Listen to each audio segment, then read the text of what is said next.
Hello, I am Jennifer Keller, the programming coordinator at the Westport Library. Today I'm with Kathy Gunst. Say hi, Kathy. Hi there. And Katherine Alford. Hello from New York City. And they are the authors of Rage Baking, the Transformative Power of Flour, Fury, and Women's Voices. Since this event was originally scheduled as part of both the library's cookbook and Westport Reads series, we are very excited that both of you are able to join us virtually. Thank you. Kathy, you're welcome. Kathy is a James Beard Award-winning journalist and the author of 15 other cookbooks. She is the resident chef for NPR's Here and Now and writes for many publications, including the New York Times and Food and Wine. Kathy also teaches journalism and cooking around the globe. Katherine ran a New York Times 4-star kitchen and has spent the last 20 years at the Food Network, ultimately as Senior Vice President of Culinary. She also ran the test kitchen that created multiple cookbooks that were New York Times bestsellers, as we hope this one will be. So my first question to you is, would you explain what makes Rage Baking different from all other cookbooks? Sure. This is Kathy.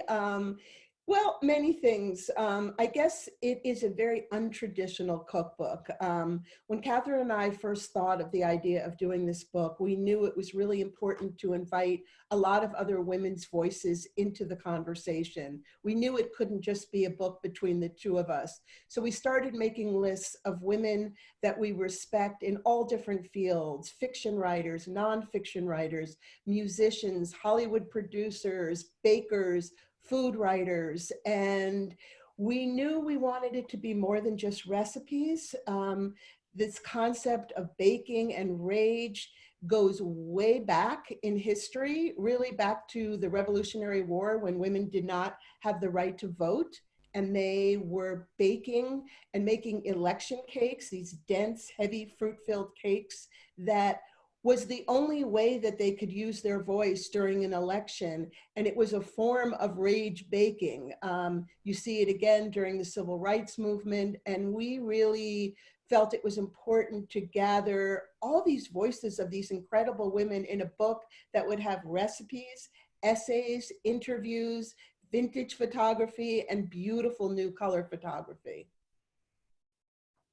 Great. And this was also the idea of, combining our, where women are at in this moment in history, the rage that they're feeling about how things are so out of control.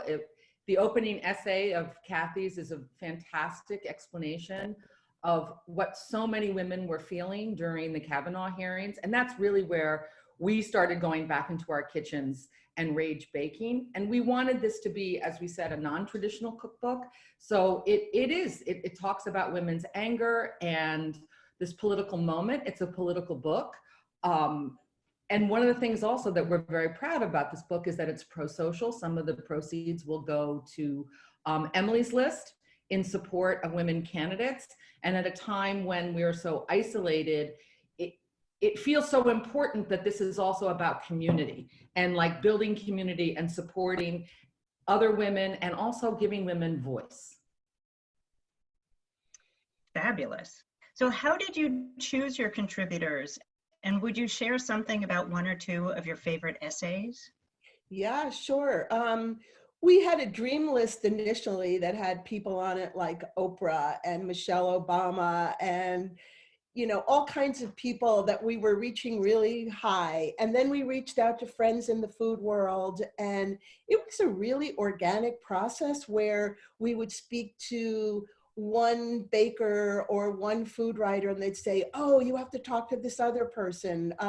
I was taking a walk one day with a friend in the woods and telling her about this, and she's like, rage baking, you should interview Ani DeFranco, the great musician from the 80s who's still going strong. And the next thing I knew, I had her email and reached out to her. And like so many women that we reached out to, people said immediately, hell yes, I want in on this project. People really related to this idea. And so we both sent out an email to several of the writers, and the prompt was quite simple. It said, what does the word rage mean to you? And what does the phrase rage breaking elicit for you? And as soon as we sent it out, I called Katherine and I'm like, oh, I think we screwed up. Like, we're gonna get 12 of the exact same essays. And of course, I was forgetting that everybody comes to this world and this day-to-day life that we're living from a completely different perspective. So the essays could not be more different. An LA writer named Tess Rafferty wrote a hilarious essay called The Revolution Will Be Catered. A friend of ours, Halle Bay Ramsey, wrote this heartwarming story about being a child and driving from Albany, New York every year to her grandmother's house in North Carolina, and the ritualistic food she made, and how as she grew up, she began to understand that there was so much rage behind her grandmother's cooking, something she never understood as a child. Katherine, tell about Elle Simone. Yeah, Elle Simone, who is an amazing, amazing woman who I worked with at the Food Network, and she now has an amazing organization called She Chef that supports women of color in the food business. And I reached out to Elle and I said, you know, would you send us a recipe? And she sent us this really, I'm going to say, the sort of epitome of the perfect lemon pound cake. This cake will blow you away. And then she said something really interesting. She said, I think I'm going to send you a poem. And, you know, this book came together so fast and organically, as Kathy said. And I was like, a poem? Okay, send it. I had no idea what it was going to be. And it is the most beautiful poem to her great-grandmother, Mother Ann, who would bake and send food north with her children during the Great Migration out of Mississippi to Detroit. And it honors her family and that process. And read that poem after you've made that cake, and you'll never think about that cake in the same way ever again. And that was what we really wanted to do, is like enrich the experience of what baking is and put it in the context of so many women's lives. I also wanted to say that when we were putting together this book, it did happen in the beginning. It happened during the Kavanaugh hearings. So many women were enraged to watch those hearings and see this brave woman, Dr. Blasey Ford, risking so much to tell the story of something that happened to her during her youth. And I couldn't get over this feeling that she wasn't being listened to. I thought of Anita Hill. I thought of so many women through history who have been muted, who men have pretended to listen to. And this began the rage for me, and it began the context for this book. Katherine and I have been friends for over a decade, talking about what does this mean? How can we as food writers use our voices and the voices of women around the country to speak out to this? And that is really how this book happened. And our hope is that every time you turn a page of the book, which is so very beautiful, you'll go from a gorgeous recipe to a very moving essay. And then you'll see a vintage photograph. My mother-in-law, Nancy Rudolph, who we lost a few years ago, was a photojournalist. And we've been cleaning out her studio, and we've been dealing with decades of photography, prints and slides. And I had this memory of a box called Women's Marches.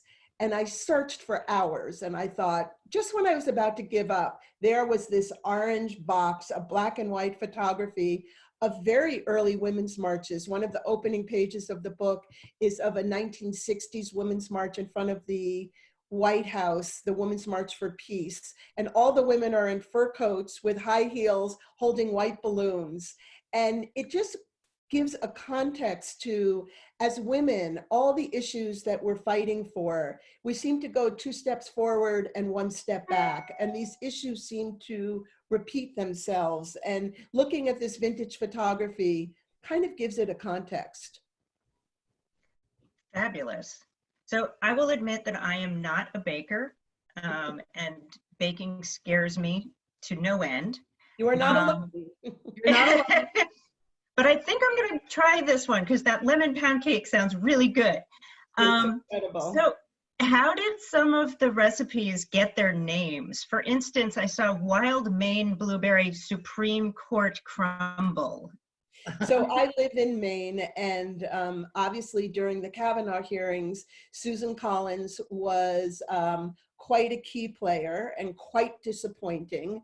And she really turned her back on the people of Maine and really clearly did some off-camera dealings with Mitch McConnell and these other thugs. And she really, to say she's been disappointing to the state of Maine doesn't begin to touch it. So when we were putting together the book, we wanted to have a crumble, which is simply fresh fruit with flour and butter that you crumble on top of it and press down as a kind of impromptu crust.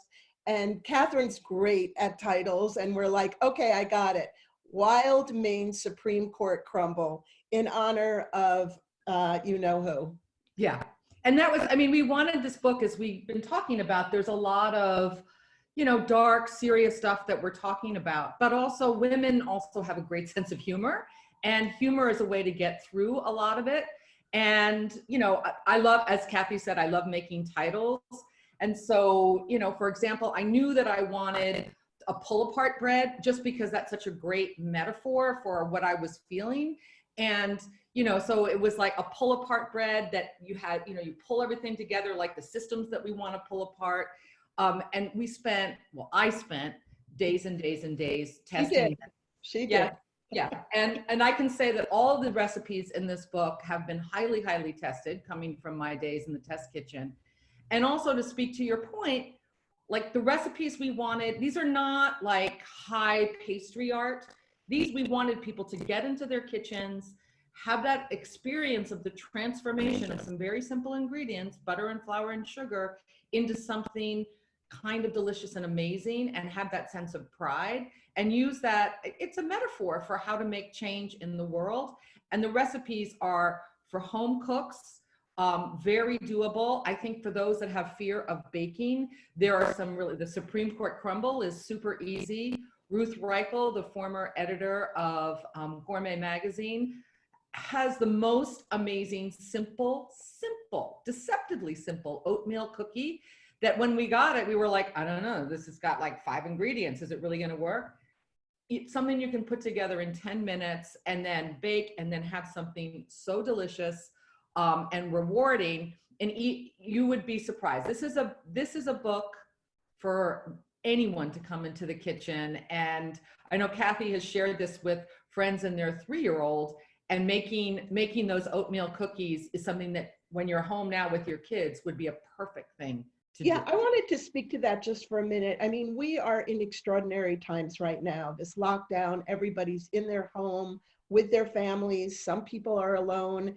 This idea of trying to build community during a time when we are being asked not to be part of our normal community. And how do you do that? And we are asking people to bake and post and make contributions to causes they believe in, and also to reach out to people who can't get out and aren't cooks or don't have the means to make contributions, or if it's still safe, and if it's safe in your area, to cook something and leave it at someone's door. Don't touch their door, don't talk to them, you know, to honor all the social distancing.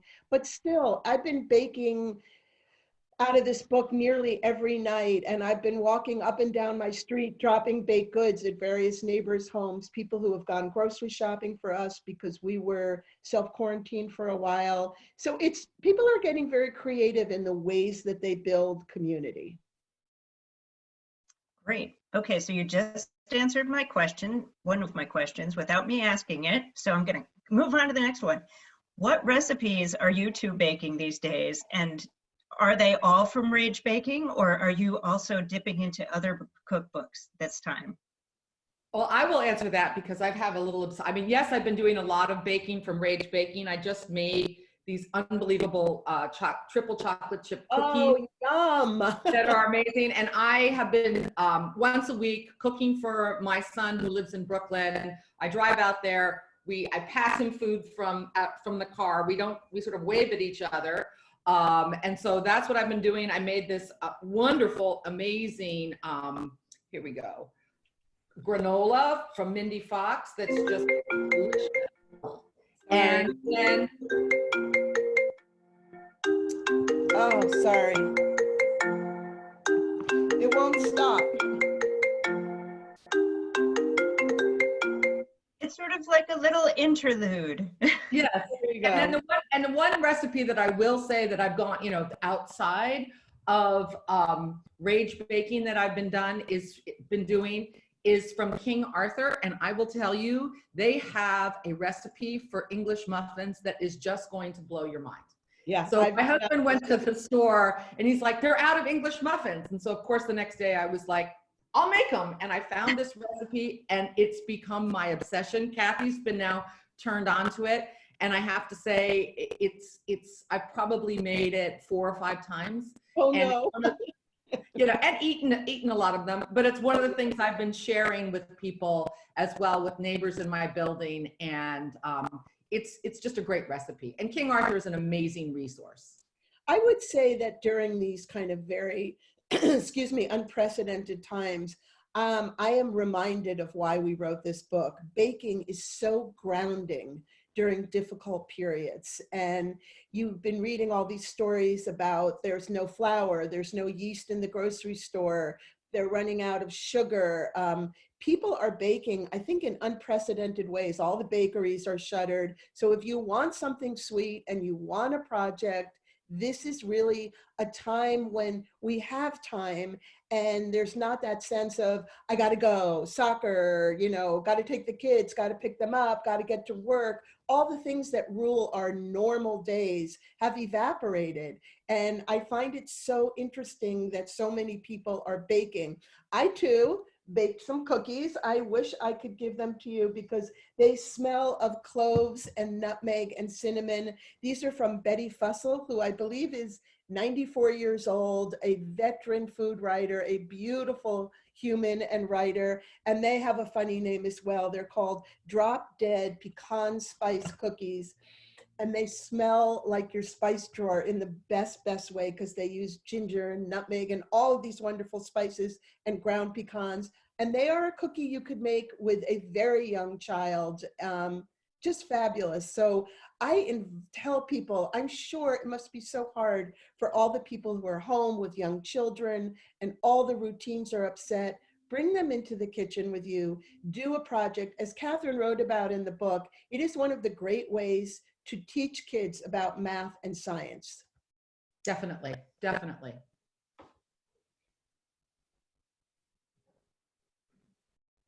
I could not agree more on all of that. So my last question to you, or last 2 questions, I should say, is, are there any social media platforms that you're not platforms, but groups that you're posting in? And how can we find you on social media if people want to follow this new baking rage? Well, we're on Instagram at Rage Bakers because we really are committed to the idea that we are not alone and there are many of us out there that are rage baking. So you can find us at Rage Bakers on Instagram, and also we have a website, ragebakers.com. And Kathy has been posting also on Facebook a whole bunch. Everything I do goes on my Facebook page as well. Fabulous, terrific. And we would love to see what people are baking and how they're getting through this. So send us pictures and tag us at Rage Bakers, because this is another way that we can feel part of a community. Terrific. I'd like to thank both Kathy and Katherine for Zooming in today and sharing with the Westport Library community. I'd also like to thank the partners for this program, the Wakeman Town Farm. And for those of you at home, remember that you can purchase copies of Rage Baking through your favorite retailer while still practicing your social distancing. And I hope that you'll consider purchasing a copy. And for more author videos, please visit westportlibrary.org. Thank you so much. Thank you, Thank you. Jennifer.